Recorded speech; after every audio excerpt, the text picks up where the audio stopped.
And you know, what they also showed is that they measure this in a person that they're, that they have that they're measuring, but they put people around them that are not in the same state, that are not in thinking of love or being angry about something. They haven't taken them through that, but it's affecting theirs as well. And that's, again, the person sitting next to you either makes you feel better or worse. It affects yours. It can't help but not. Remember the entrainment. And when remember 15 feet away, we can measure. We can measure that. So, and it goes, and Bill Tiller and others will say, far beyond that, and they believe more information the farther out it goes. So, and that's into the physics world of blowing your mind. But those researchers are saying the farther away we are, the better information we're getting than so close to ourselves. Interesting. All right, we'll keep going. Therapeutic application, PEMF, that's pulsed magnetic field therapy, has been around for a long time, since the 1980s. AMA says, yeah, if you have a non-healing bone, they still use this. If you've got a bone that's been fractured, it's not going back together, they still use pulsed electromagnetic therapy. We've gone way beyond it, but it's been around for a while. So we've snuck into a little bit of this into therapy, not just diagnosing. Okay. We know certain frequencies, nerve regeneration at 2 hertz, bone growth around 7. There's some others as well, but ligament, capillary, some of them we know, but there's so many things we don't know. And that's why when we were using cold lasers, we type in specific frequencies for specific tissues. Some of them we were pretty solid on, others we didn't have a clue. And that's why the new technology just reads the body and has that biodynamic interaction. I think this is why it's faster and better. I'm not having to use my noggin and guess so much. Okay, but the thought is that every tissue, cell, organ, everything vibrates at a specific frequency in health. Now, let's talk about low frequency. You say, how can these little low battery operated, or how can these really light low frequencies make change in the body? So this is Dr. Zimmerman is the one that's done most of the studies on the squid in therapeutic purposes, in therapeutic touch specifically. Therapeutic touch. We'll keep going.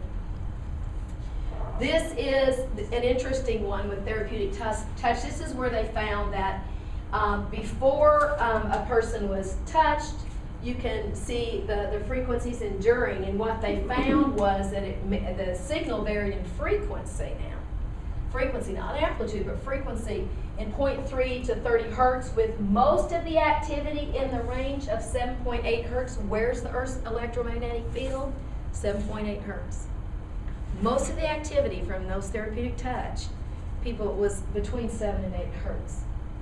And that's part of Zimmerman's work. Okay.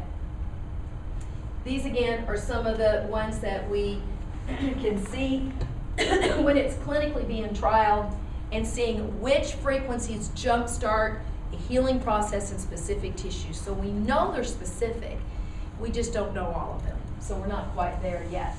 And we know that there's more and more research out there. If you just type in bioenergetic, type in cold lasers, on PubMed, you'll get a lot more than you can imagine.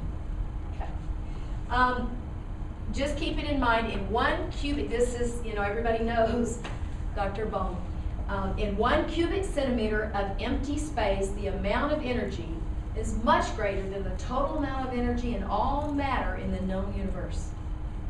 That's where we're getting in quantum physics. So I'm just kind of preparing your mind for what I'm going to tell you next in this world of bioenergetic and the thought process of where the theories are now, of how we might be explaining some of this. Okay. So there are 30 acupuncture points in the bottom of the feet, 30.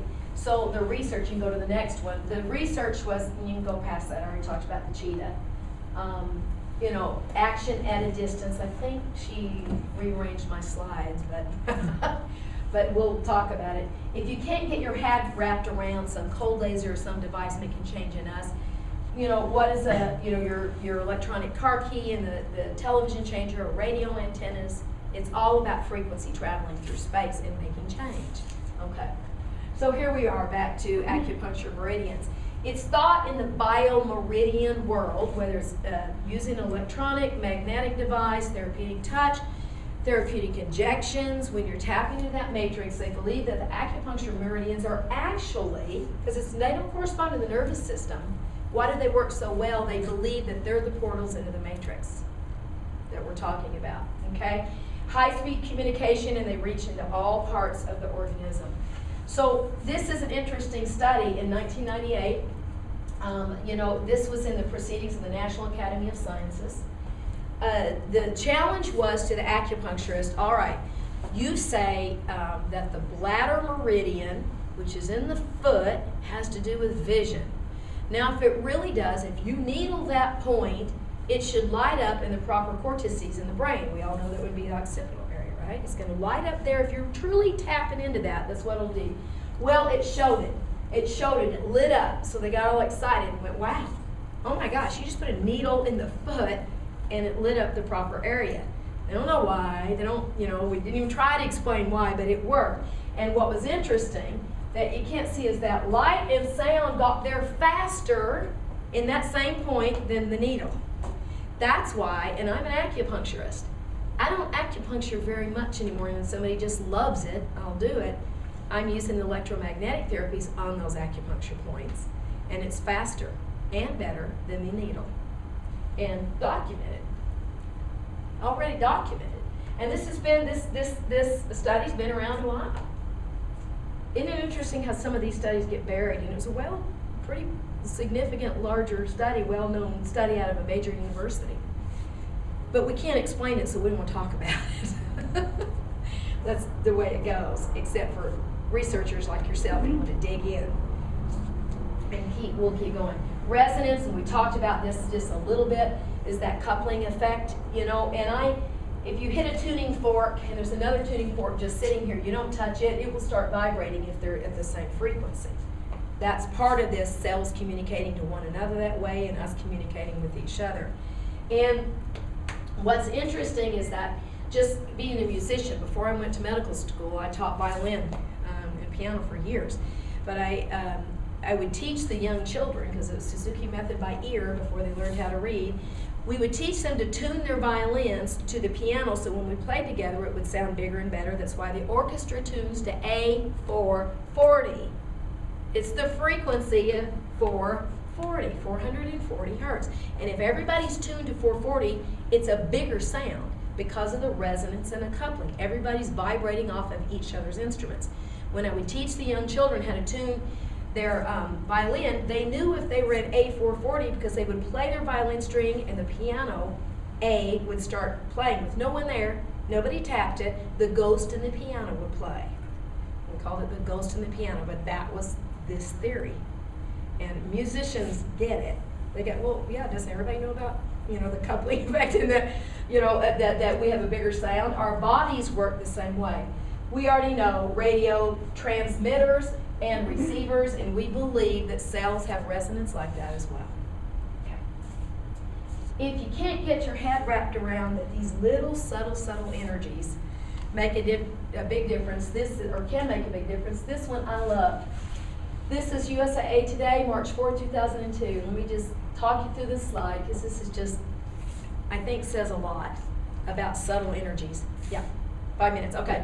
NASA sent up in 1983 Pioneer 10.